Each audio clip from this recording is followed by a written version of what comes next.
देश पातळीचे सर्व विषय त्यांनी हाताळल्यामुळे माझं भाषण जरा रिलॅक्स होईल. आता मला फार काही बोलावं लागणार नाही जिल्ह्याच्या बाहेर. मंचावर उपस्थित आपल्या सर्वांचे लाडके नेते, 3 जिल्ह्याचे आमदार आदरणीय सुरेश अण्णा धस, मंचावर उपस्थित तालुक्याचे अध्यक्ष,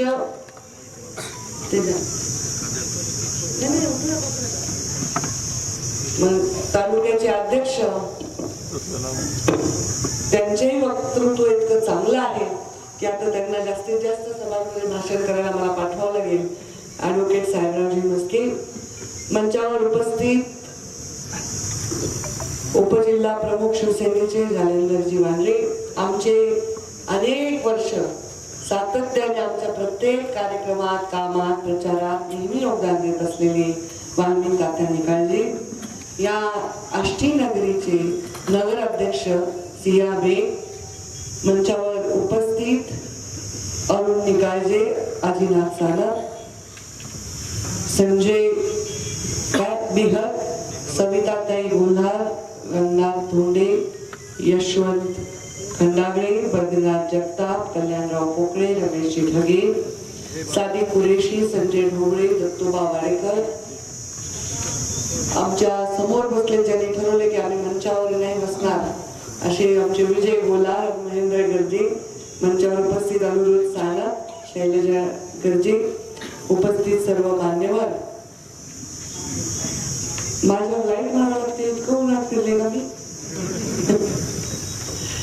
सर्व समोर उपस्थित सर्व ज्येष्ठ वडीलधारी मंडळी, सर्व युवा बांधव आणि माझ्या माता भगिनी, आपल्या बीड जिल्ह्याची निवडणूक ही मी स्वतः पाहणारी 5वी निवडणूक आहे. मुंडे साहेबांच्या 2 निवडणुका, प्रीतम त्यांच्या 2 निवडणुका या मी स्वतः पाहिल्या. त्याच्या आधी तर अगदी रजनीताई पाटील उभ्या होत्या, प्रकाशदादा सोळंकी उभे होते, मला तर आठवते सदाशिव अप्पा उभे होते, तेव्हाची सुद्धा मला निवडणूक आठवते, मी शाळेत होते. त्या सर्व निवडणुका मी पाहिल्या आणि दर निवडणुकीमध्ये वातावरण जे आहे ते एका विशिष्ट पद्धतीने निर्माण होतं आणि प्रत्यक्षात जो निकाल आहे, खास करून मुंडे साहेबांच्या पदार्पणानंतर, तो मात्र जनता अत्यंत योग्य आणि सकारात्मक देते. आज या आष्टीच्या या सभेमध्ये भव्य सभा आहे. अण्णांनी आता सगळे विषय मांडले, असा कुठलाही विषय नाही ज्याच्याविषयी गैरसमज येतो त्यांनी मांडला आहे. या आष्टीमध्ये इथे सभा घेणं शक्यच नव्हतं काही वर्षापूर्वी, सत्य बोलणे शक्यच नव्हतं. पण आज एक असं पटांगण झालंय, उजव्याही हाताला लोक आहेत, डाव्याही हाताला लोक आहेत. अशा लोकांच्या सभा असतात ज्याच्यात रिकाम्या खुर्च्या उचला उचला उचला म्हणावं लागतं, पण इथं खुर्च्या मागवा मागवा मागवा असं म्हणावं लागते. ही फार मोठी गोष्ट. म्हणजे आपल्याला सभा ऐकायची आहे हे त्याचं कारण आहे असं मी समजते. याचं कारण आपला नेताही आपल्या आवडतीचा आहे आणि जो नेता आपल्याकडे इथे मतदान मागायला आलाय त्याच्याविषयी पण काही आक्षेप नाही. उमेदवार सगळ्यात पहिले प्रचाराला येतो तर उमेदवार पसंत लोकांना पडणं हे पहिले माणसाचं 15 दिवस महिनाभर जातो आणि मग इलेक्शन सुरू होते. इथे उमेदवार नापसंत आहे असं कुठे आहे का? राष्ट्रवादीचा नाही, भाजपचा. कुणाला वाटतं का रे उमेदवार कशाला दिला? हो, पंकजाताई आले, फार वाईट झालं, आता काही खरं नाही भाजपचं, असं वाटतंय का कुणाला? उलट मला वाटतं बरेचसे लोक असे म्हणते, ताई तुमच्यावर राग नाही हो, थोडा बहुत पक्षावर राग आहे. क्यों सिया? अच्छा, मला ऐकून नाही येत. मला सांगायचं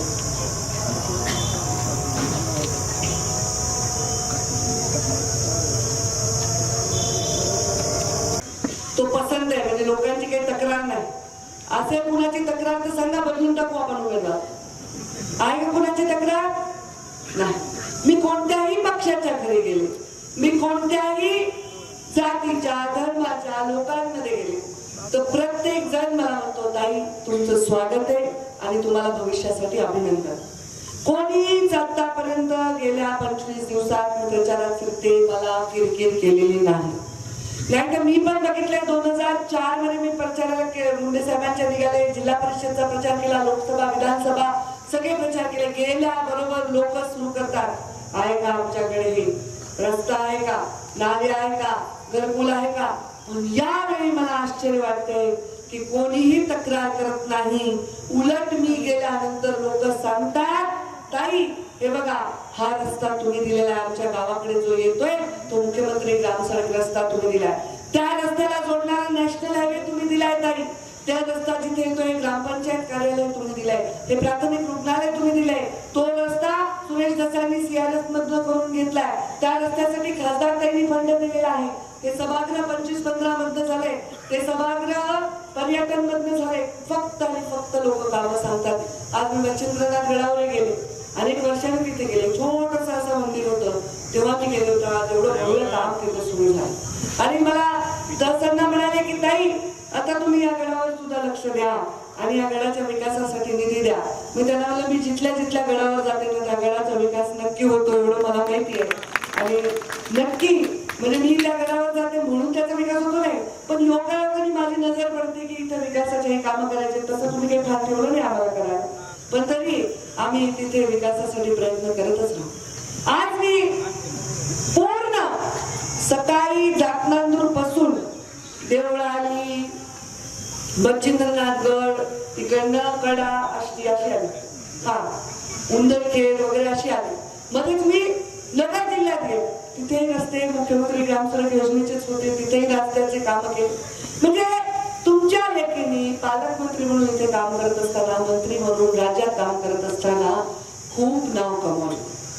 मी आज तुम्हाला एक मतदान मागण्यासाठी उभी आहे, त्याच्यामध्ये मी थोडंसं सांगेन पार्श्वभूमी. लोक एखादी तिकीट जेव्हा त्याला मिळतं, एखादा उमेदवारी जेव्हा मिळते, त्यांना खूप प्रयास करावे लागतात, अहवाल बनवावे लागतात, नेत्यांच्या भेटी घ्याव्या लागतात, इच्छा व्यक्त कराव्या लागतात, विनंती करावी लागते, डेलिगेशन पाठवावं लागतात. पण मी जाहीर सांगितलं होतं की मला प्रीतम ताईंना विस्थापित करायचं नाही, मला त्यांना विस्थापित करून राजकारण करायचं नाही. पण माझं नाव जाहीर झालं आणि माझं नाव जाहीर झालं. मला माहिती की कशी व्यवस्था आहे. मी कोर कमिटीमध्ये 10 वर्ष काम केले. दिल्लीच्या त्या टेबल समोर तिथे 3 लोक बसलेले असतात, त्या टेबल समोर प्रधानमंत्री, आमचे राष्ट्रीय अध्यक्ष अमित भाई शाह आणि आमची कोर कमिटी त्या निर्णय तिथे होत असतात. या निर्णयाचा अवमान मी करू शकले नाही आणि म्हणून मी या निवडणुकीला सामोरे. त्याच्यामुळे अजून एक कारण आहे. मुंडे साहेब ग्रामीण विकास मंत्री झाले आणि 1 आठवडा सुद्धा जगले नाही. मुंडे साहेब लोकसभेला तुम्ही निवडून दिले, एवढी कठीण निवडणूक होती, 17 दिवस सुद्धा मुंडे साहेब जगले नाही. मुंडे साहेबांचा सत्कार आपण ठरवला होता, तो सत्कार बघा 4 जून त्याची तारीख आहे. मुंडे साहेबांच्या सत्काराची तारीख 4 जून, त्या दिवशी अंतिम संस्कार मुंडे साहेबांच्या करायची दुर्दैवी वेळ ही या हातावर आली. पण 4 जूनला आता परत निकाल लागला. या 5 वर्षात मी हरल्यानंतर तुमचे हे नगरपंचायत माझ्या हातच्या झाल्या. आष्टी, पाटोदा, वडोणी या नगरपंचायत, शिरूर या नगरपंचायत ह्या आमच्या काळात झाल्या. मग मुंडे साहेबांनी तेव्हा तालुके केले, शिरूर, वडोणी, दारूर, रेणापूर हे सगळे, परळी हे मुंडे साहेबांनी त्यांच्या हातचे तालुके केले. आणि मी आता पडल्यानंतर काय 5 वर्ष तर लोकांची आपल्या भेटी गाठी, कामं, लोकांचं ऐकणं, त्यांचं दुःख सुख हे ऐकलं. पण ह्या पलीकडे जाऊन मला राष्ट्रीय राजकारणात संधी मिळाली तर मला फार वेळ तेव्हा एक चांगला घालवता आला, खूप वाचन करता आला, आध्यात्मिक शक्ती माझी वाढवता आली. आणि हे सगळं मी बघितलं आणि विचार केला की हे जे घडतंय ना हे काहीतरी नियतीचा खेळ आहे, काहीतरी माझ्याच हातून व्हायचंय आणि मला ही संधी मिळाली म्हणून मी या निवडणुकीला तयार झाले. कारण मला आठवतं त्या 26 मे ते 3 जून मध्ये बाबा काय काय बोलत होते. माझ्या काना वाजून त्यांचे वाक्य वाचतात. त्यांनी जे जे बोलले ना त्याच्या बऱ्याचशा योजना मी केल्या. मी तुम्हाला एक पुस्तक देईन की पंकजा मुंडेंनी त्यांच्या मंत्रालयात नवीन जे निर्णय घेतले आणि ते राज्यातल्या सगळ्यात यशस्वी योजना म्हणून ठरल्या. एक जलयुक्त शिवार, मुख्यमंत्री ग्राम सडक योजना, डायरेक्ट सरपंचाची निवड, 0 पेंडन्सीचा निर्णय, माझी कन्या भाग्यश्री, बचत गटांच्यासाठी अस्मिता योजना, अशा कितीतरी योजना तुम्हाला मला सांगता येईल ज्या तुम्ही गेल्या आणि त्या राज्यभर राबवल्या. त्या फार फार स्टार योजना त्या राज्याच्या ठरल्या. हे काम करत असतानाचा शिक्षक बदली बघा. आता तुम्हालाच आठवणार नाही एवढं म्हणून पुस्तक काढले, आता तुम्हीच आठवा. शिक्षक बदली या शिक्षकांनी एखादा शिक्षक कुठेतरी आदिवासी भागात त्याची बायको दुसऱ्या कुठेतरी जिल्ह्यात अंतर 500 किलोमीटरचा अक्षरशः डोळ्यात अश्रू घेऊन लहान लहान लेकरं कडेवर घेऊन या बायका यायच्या. त्यांचा प्रश्न कसा सोडवायचा एक धाडसी निर्णय मी घेतला. शिक्षकांच्या ऑनलाईन बदल्या केल्या. 15-20 लाख रुपये मोजायची ताकद नसणारे राजकीय वरदहस्त नसणारे शिक्षक कुठेतरी कितपत डोंगरात पडले होते. चिखलातून गुडघ्यावर जावं लागायचं, तुटलेल्या पुलावरून जावं लागायचं शाळा उघडण्यासाठी. या शिक्षकांनी किती दुआ दिली असेल, किती या शिक्षकांचे घर परत मिळाले. हे चांगले काम केले. माझे काम जर सांगत बसले तर रात्रीचे 10ची आचारसंहितेचा वेळ पण निघून जाईल. पण आता जी निवडणूक आहे ही कशासाठी? एवढ्या वर्ष झाले आम्ही निवडणुका लढतोय. मला राजकारणातल्या ऍक्टिव्ह पॉलिटिक्स मध्ये आता 22 वर्ष झाली. अनेक वर्ष निवडणुका झडले. काही गोष्टी होत होत्या. हा आमचा आहे, तो तुमचा आहे, प्रत्येकाला वाटत असतं. आम्हालाही वाटतं, तुम्हालाही वाटतं, त्यांनाही वाटतं, प्रत्येकाला. पण एवढं उघड राजकारणामध्ये बोललं कधी जात नाही. मी विचार करते की ही निवडणूक कशावर आहे? ही संसदेची निवडणूक आहे. ज्या देशातल्या सर्वोच्च अशा संसदेची निवडणूक आहे. सर्वोच्च सभागृहाची निवडणूक आहे. जगातल्या सर्वात मोठ्या पार्टीची उमेदवार तुमची लेख आहे. आणि हे सगळं असताना प्रचार काय? उमेदवार आवडलाय, उमेदवार पसंत पडलाय, उमेदवारचं रेकॉर्ड चांगले. मी मागच्या सभेत विचारलं की आपण बँकेमध्ये कर्ज जर घ्यायला गेलो तर बँक कर्ज देताना 100 कागद मागते. तुमचं बँक रेकॉर्ड दाखवा, तुम्ही कुठे अकाउंट बुडवले का, सिबिल रेकॉर्ड दाखवा, तुम्हाला माहिती आहे की तुम्हाला नोट देऊ जाणार म्हणावं लागतं की नाही. हे सगळं विचारलं जातं. मतदान देताना हे का विचारलं जातं? मागच्या वेळी 70,000 मताची लीड आम्हाला आष्टीमधनं मिळाली होती. मी खूप त्या प्रभावित झाले त्या लीडने. मी त्याचं खूप अभिनंदन तुमचं आणि सगळ्या टीमचं करते. एवढी मोठी लीड आपल्याला मिळाली. पण मी विचार करायला होती समोरच्या माणसाला होतं किती मिळालं? 5,09,000 मत. अरे माझं नाव तुम्हाला देशात कुठे सांगितलं तर लोक ओळखतील, पंकजा मुंडे. जिल्ह्यामध्ये कोणी वारलंय, कोणी दुखलंय, कोणाचं काही झालंय, कोणाच्या घरी काही ऍक्सिडेंट झालाय, कोणाच्या घरी काही इलाज करायचा आहे, लग्न आहे, कार्य, शिक्षण आहे, कशालाच एखादा व्यक्ती येऊच नाही. हे म्हणाले की हा एक व्यक्ती. आणि नेमका निवडणुकीच्या वेळी येतात आणि एक मतांचा मोठा गठ्ठा घेऊन जातात. शेवटी त्या 5,09,000 विकास आम्हाला करावाच लागणार. विजय झाला आम्ही केलाय. माझ्या आयुष्यात मला 2 अंकी मत नाही पडले अशा बूथला सुद्धा मी निधी दिलेला आहे. आणि मी असा कधीही भेदभाव केला नाही. आता हे सुरेश अण्णा 35 वर्ष राजकारण करतात. हे मस्के दादा 40 वर्ष राजकारण करतात. विजू बोला 25-30 वर्ष 40 वर्ष राजकारण करतात. तुम्ही तात्या किती वर्ष राजकारणात? 40-45 वर्ष. तुम्ही सगळे 25-30-40 वर्ष राजकारणात. हे 25-30-40 वर्ष राजकारण करताना आपण काय काय नसतं केलं? आपण शिवजयंती केली, आपण भीम जयंती केली, आपण महात्मा फुले जयंती केली, आपण रामनवमी केली, आपण ईद मिलाद केला, आपण इफ्तार पार्टी केली. आपण अशी कुठली गोष्ट केली? राजकारणात काम करणं म्हणजे एरा गबाळाचं काम नाही. लोकांच्या हृदयावर राज्य करणं म्हणजे एरा गबाळाचं काम नाही. आले एकाच निवडणुकीला आले दुसऱ्यांदा गेले असं नाही. 25-25 वर्ष प्रत्येक जण आपापल्या ठिकाणी काम करतो. आणि आजची परिस्थिती प्रत्यंत अंतर्मुख करणार. काय विचारताय? काय मेरिट विचारतो आपण उमेदवाराचं? अरे ते उमेदवार ज्या खात्याचे सभापती होते त्या खात्याच्या मंत्रीपदाचं काम मी 5 वर्ष केले. हा फरक आहे. त्या सभापती असताना तुम्ही जिल्हा परिषद सदस्य होते. हात तुम्ही मान हलवायलाच सगळे. एक शाळा खाली देण्यासाठी काय काय करावं लागत होते तुम्हाला सगळ्यांना माहिती आहे. मी लाखो शाळा खोल्या या महाराष्ट्रामध्ये आणि बीड जिल्ह्यामध्ये हजारो शाळा खोल्या. अरे शा शिक्षकांना कुठली पोस्टिंग घेण्यासाठी किती त्रास करत होते सभापती. आता अख्ख्या ऑनलाईन बदली करून त्यांना भ्रष्टाचार मुक्त कारभार केला. हे काही तुलना होऊ शकत नाही का? तुलना होतच नाही. गरीबाचा पुत्र, गरीबाची पुत्री हे काही विषय नाही. आता मी काय जन्माच्या आधी सांगितलं होतं का अरे बाबा देवा मला मुंडे साहेबांच्या घरी जन्माला घाल? अहो ह्याला पण पुण्य लागतं ना कुठे जन्माला गेलं. पण माझ्याकडे बघून वाटतंय का मी राजकन्या आहे का कोणती महाराणी आहे का? मला फारच बाबा पायाखाली तुम्ही कार्पेट टाकल्याशिवाय मी येत नाही. पायाला काटे रुततात, दिवसभर उन्हामध्ये राहतो, घाम गाळतो, घसा कोरडा करून बोलतो, जिथे जे दिलं ते खातो, जिथे भांडी घालून बसा म्हणजे तिथे बसतो. अरे सगळं वैभव असताना असं वागलं त्याला खरं वैराग्य म्हणतात. आणि जर गरिबीतून आल्या करोडो रुपयाची प्रॉपर्टी जमा केली असेल तर तुम्ही कसले वैराग्य? आणि सर्व वैभव पायाशी लोळून येत असताना सुद्धा आम्ही असं वागतो, हे काम आहे मुंडे साहेबांचे संस्कार आहे. आणि अफवा काही झाले की अफवा, काही झाले की अफवा. आणि मी याच्यावर बोलत नाही, पण आता आग्रह आहे कार्यकर्त्यांचा, काही पोरं आहेत ना सगळे मीडियावर असतात, सोशल मीडियावर डोकं खातात माझं रोज संध्याकाळी. मी मला सोडा, वाचू नका काही दिवस, नाही नाही काही असं आहे तसं आहे. किती अफवा. पंकजा मुंडेची सीट गेली. आता तुम्ही काय मला इथे पाडायला आलात काय एवढ्या संख्येने? कौम भाषण ऐकायला आलात काय? भागवत कथा चालली, कीर्तन चालले.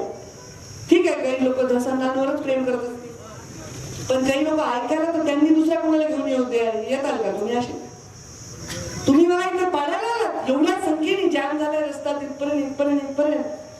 कशासाठी तुम्ही इथे जमला? पंकजा मुंडेची सीट गेली. अवघड आहे. कशामुळे अवघड आहे? का? काय कारण आहे? देशामध्ये सत्ता प्रधानमंत्री मोदींची येणार नाही का? तुम्हाला सत्तेमध्ये बसवणारा माणूस पाहिजे नाही का? आता बाकीचे सगळे त्यांनी बोलून टाकले राहणार. काय पहिले मी म्हणायचे काय, आता हे मुसलमान बांधव सगळीकडे भेटतात, हम आपको वोट देने वाले काय. शपथ खाल्ली, शपथ. आता मला मारूच्या लोकांनी थांबवलं आणि म्हणे आम्ही गोपीनाथ गडावर जाणार आहे. तिथे त्यांनी एक छोटा गोपीनाथ गड केलाय, आम्ही तिथे जाऊन शपथ घेणार आहे की आम्ही पंकजा मुंडेंना मतदान करणार. का? कारण ताई आप हमको सुरक्षा देंगी. तिकडे देशात काही हो, पंकजा ताई आमच्या केसाला सुद्धा धक्का लागू देणार नाही, ही भावना त्यांच्या मनात. कारण ही भावना मुंडे साहेबांच्या पती त्यांच्या मनामध्ये होती. मुंडे साहेब जेव्हा निवडणुकीला उभे होते, आमच्या मोमीनपुरा नावाचं बूथ होतं बीडमध्ये, त्या बूथमध्ये फक्त 2 मतं बाजूला गेले होते. सगळे मुंडे साहेबांना पडले, सगळे. बुद्धिबे. आणि यावेळी बघितलं त्यांनी 5,09,000 मतं घेऊन कोणाच्या तुम्ही इफ्तार पार्टीला गेलात, कोणाच्या सुख दुःखाला गेलात, त्यांनी ठरवले पंकजा ताईंना मतदान करायचं. का नाही करायचं मतदान? रोज आता काहीतरी मेसेज व्हायरल झाला. का? तो म्हणे सगळे अधिकारी वरचे, कुठले पालकमंत्र्यापासून, एक तर मी पालकमंत्री नाही, मी एक पडलेले आमदार आणि आताचे उमेदवार, पालकमंत्र्यापासून ते काय ग्रामपंचायत सगळे आमदार वंजारी समाजाचे. आणि कुठे गेले साळी बोलले काय धनगर सुतार सोनार, आणि आम्ही काय करायचं, हे काय चाललंय? कोण असे अडाणी माणसं असे मेसेज करत असतील? मी विचार करते, IAS अधिकारी कसे येतात, IPS अधिकारी कसे येतात? पंकजा मुंडे पालकमंत्री झाली तेव्हा नवल किशोर राम अधिकारी होते. कोण होते ते? पंकजा मुंडे नंतर देवेंद्र सिंह नावाचे कलेक्टर आले. त्याच्यानंतर काय नाव त्याचं आपला कलेक्टर नंतर कोणाला? कार्तिक पांडे नावाचा कलेक्टर. पहिल्यांदा जेव्हा मी आज झाले इथे ग्रामविकास मंत्री म्हणून, CEO पहिला आला नन्नावरे नावाचा. कोण आहे नन्नावरे?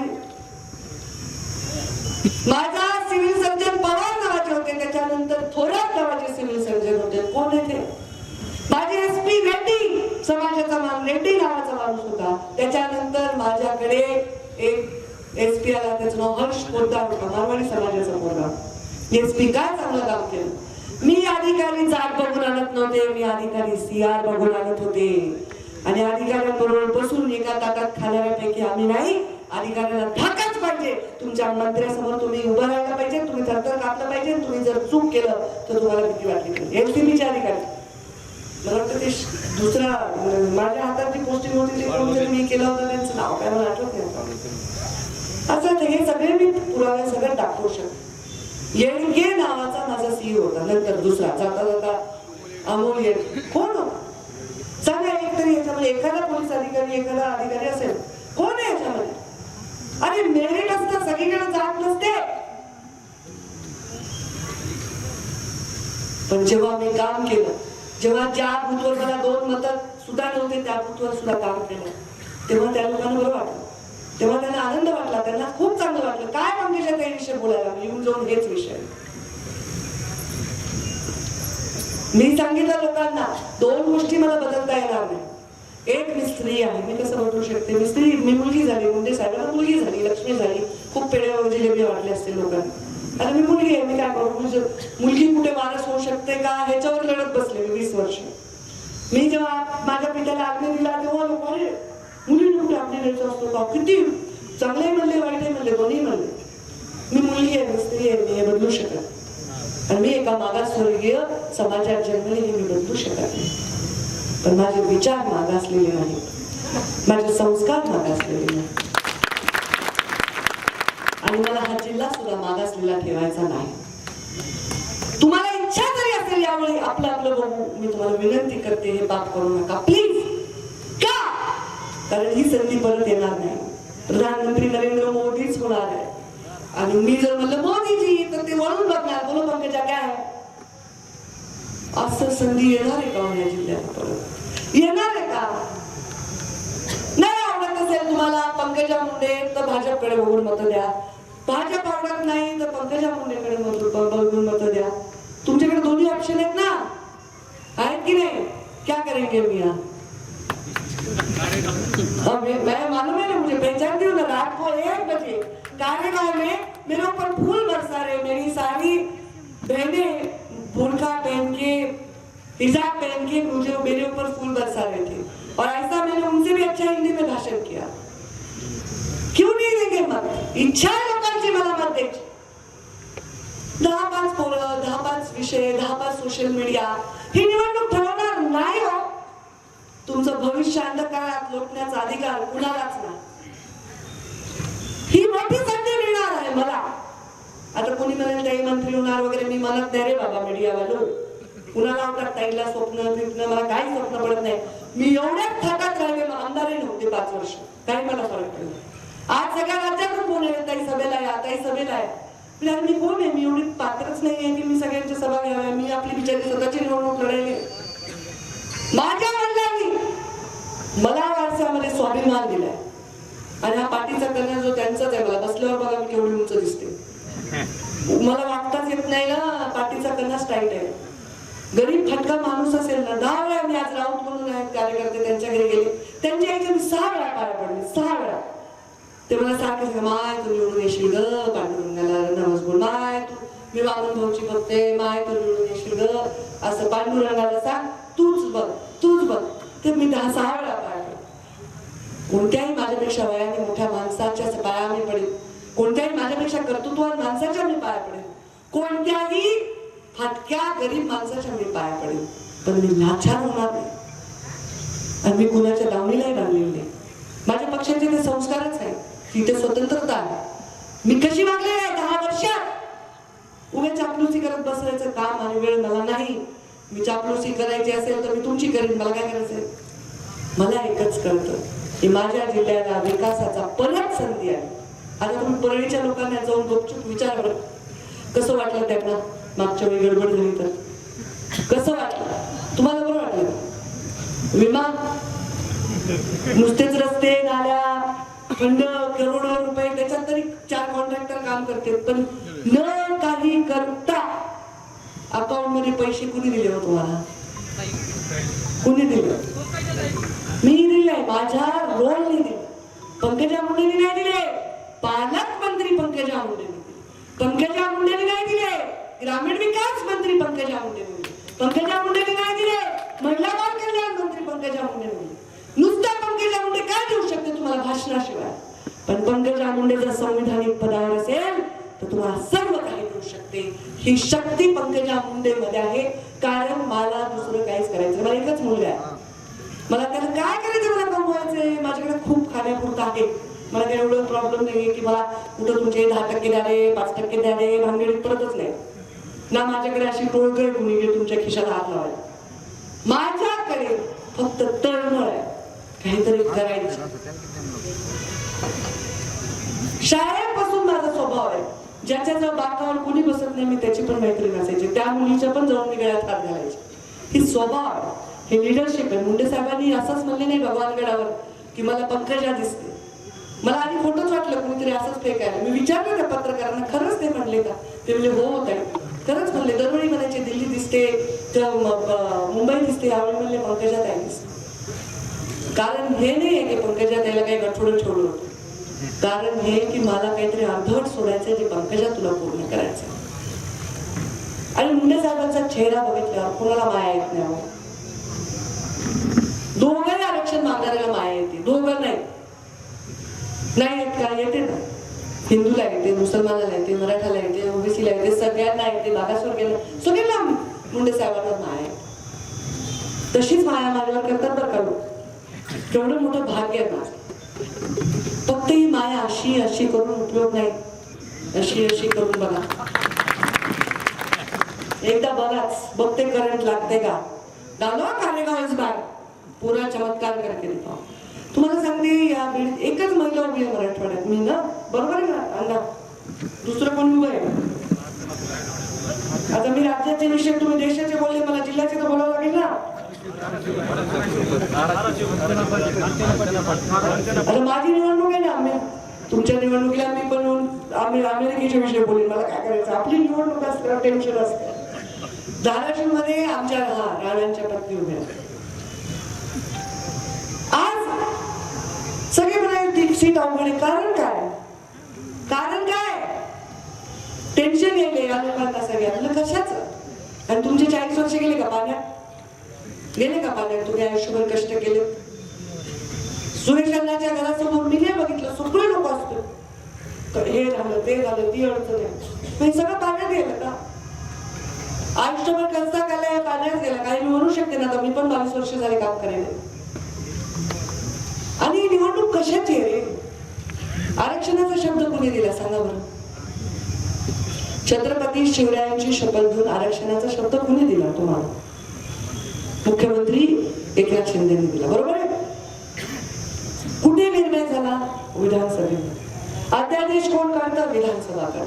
मंत्रिमंडळ त्याच्यावर सह्या करून निर्णय देतो. मग ही निवडणूक संसदेची नाहीये ना, विधानसभेची निवडणूक नाहीये ना, ही संसदेची आहे. हा विषयच नाही केंद्राचा. त्यामुळे हा विषय इथं आणणं हा केवळ आणि केवळ स्वतःच्या पायावर धुंडा मारून घेणे आणि त्याच्यामध्ये माझ्यासारख्या माणसाला ओढणं हे प्रचंड अन्यायकारक आहे असं मला वाटतं. हे जे सोशल मीडियावर चाललंय म्हणून मी उत्तर दिले, कारण माझ्याबरोबर काम करणारे खास करून मराठा समाजाच्या युवकांची इच्छा आहे की याच्यावर बोलावं, म्हणून मी बोलले. ही जी दरी करायचा प्रयत्न झालाय, अहो काही केलं. आता मी म्हटलं की मी इथंच बसणार आहे, 13 मे पर्यंत तुम्ही मत नाही दिले तर मी इथंच बसणार आहे, मी पाण्याचा थेंब सुद्धा घेणार नाही. काय आपलं तरी पण अर्धे लोक मत देणार नाही.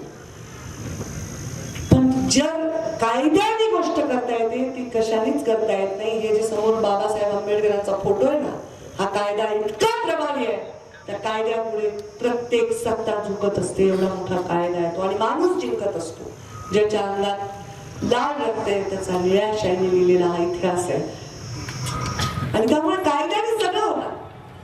उगीच भूल थापा मारून गप्पा मारून होणार त्याचा या विषयामध्ये आणू नका. माझी इच्छा आहे, मला तुम्ही नंतर काय होणं व्हायचंय तुम्हाला, मला 3-4 गोष्टी करायच्या. मग पुढच्या वेळी तुम्ही म्हणताल तो खासदार देऊ, नाही लढणार आम्ही, तुम्ही म्हणताल तो. पण आता मात्र चूक करू नका.